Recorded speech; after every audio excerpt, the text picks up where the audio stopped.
It's the year 2010. Katy Perry and Bruno Mars are in vogue, the iPhone 4 was just released, and oh, the Nové Spojení or New Connection has just been completed. This collection of railway bridges, tunnels, and new switches allowed Prague main train station to be connected by rail to the other primary stations around the city, Prague-Líbeň, Vysočany, and Holešovice to be specific. Besides allowing more rail services to run higher frequencies and directly into the heart of the Central European city, the new connection also played into the construction of the fourth so-called pan-European rail corridor, which was meant to connect Nuremberg and Dresden in Germany with Prague, Brno, Budapest, and ultimately Romania and Greece. While the new connection was revolutionary for rail transport into Prague, there still is one bottleneck that makes commuting into the city an absolute pain. You see, just like German cities with their S-Bahns, Prague has its own creatively named commuter rail network called Esko, which serves the central Bohemian region. Currently, the Czech capital is served by two primary stations that act as terminuses for Esko trains. Prague-Masarykovo, which will be able to accommodate around 20 trains on 10 platforms after its renovations are complete in 2027, and Prague main train station, which can only accommodate a few Esko trains and local trains per hour due to the already high congestion at the station from intercity and international trains. These factors mean that commuter train capacity going into and out of Prague is severely constrained, with frequencies on most Esko lines being capped at a maximum of 2 to 3 trains per hour, with some lines only seeing hourly or rush hour service. The same problem is also prevalent for Czech Railways osobní or local trains that aren't part of the Esko system but that still serve the central Bohemian region and Prague. And this is where the idea of the Nové Spojení 2 or New Connection 2 project comes into play. What's wrong with you, bro? What the heck? You tripping, bro? You tripping! Okay, so essentially what this project is at its core is the idea of building an entirely new system of rail tunnels underneath Prague, which would be dedicated to commuter and local trains. The idea will be similar to what you have in other cities such as New York with Penn Station or the S-Bahn's North-South Tunnel in Berlin. Except, unlike New York, and just like Berlin, the tunnels underneath Prague would only be built for and dedicated to Esko and Czech Railways local trains. Not only will this allow Czech Railways to fix its capacity problem and future-proof its network for higher demand, but it would also allow commuters to get where they need to go in the Prague city center without the need to transfer onto Prague's tram, bus, or metro networks, thus saving commuters time and money and increasing the appeal of the Esko system to those who might otherwise be inclined to drive into the city. After years of slow bureaucracy, a study was conducted and finished in 2021 that presented 3 potential options for the new system of Esko tunnels. Let's take a look at each of the proposals.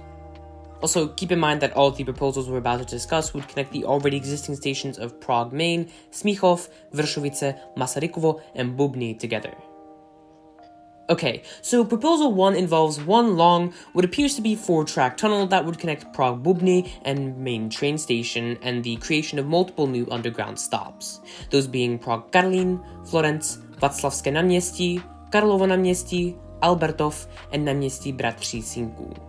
The stops of Florence, Václavské náměstí, Karlovo náměstí, and náměstí Bratří Sinků would together allow connections to all of Prague's metro lines, including Line D, which is currently under construction and set for completion around 2030.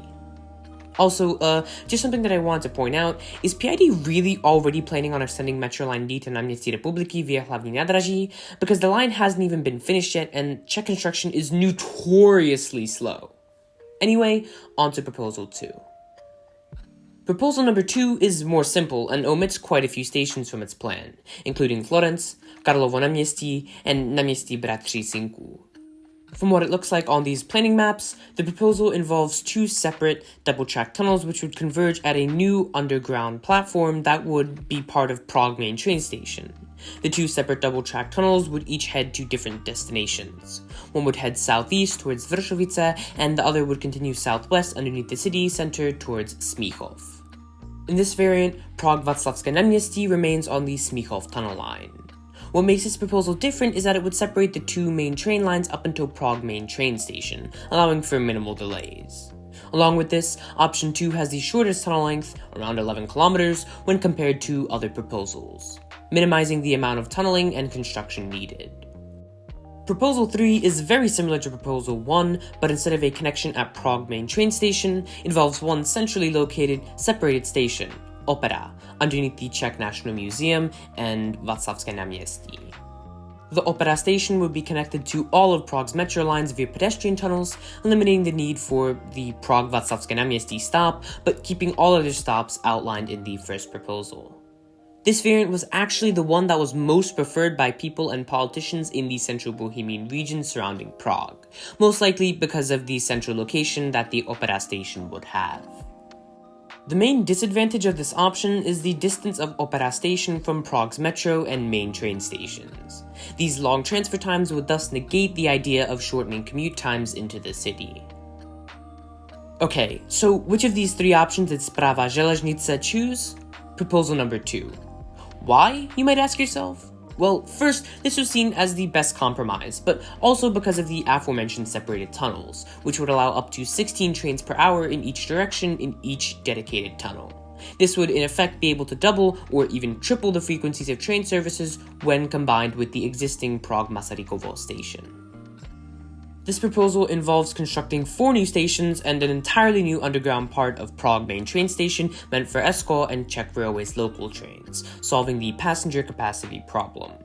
According to Správa železnice, the reason for so many Esko trains underneath Prague, the city center is barely a few kilometers across, is to allow commuters to save time on transfers, even if it's minimal. The stations Karlín, Václavské náměstí, and Karlovo náměstí will be completely underground, while Prague-Florence will be partially buried. I'm assuming this is where trains will enter the tunnel to get into the new Metro S system underneath the city center. So the only problem with this Metro S system is the cost. While the estimate has gone down from the around 200 billion crowns, it's still going to cost around 185 billion crowns, or the equivalent of $8 billion to build, and that's not cheap at all. The only hope now is that Správa železnice will secure some kind of funding from the European Union, but that seems pretty likely as the Prague Airport rail line is also partially funded by the EU. So when will construction on Metro S begin? 10 years from now. Yeah. Czech bureaucracy is insanely slow and complicated. Should there be no delays, and that is extremely unlikely with such a large project like this, construction on Metro S will be finished in 2047, 22 years from now. While it might seem like Metro S will never be built, the project has actually already been approved by the Czech Ministry of Transport. So now the project has 10 years to secure the necessary funding before the proposed 2035 start date. So yeah, that's all you need to know about Prague's crazy idea to completely overhaul its commuter rail system.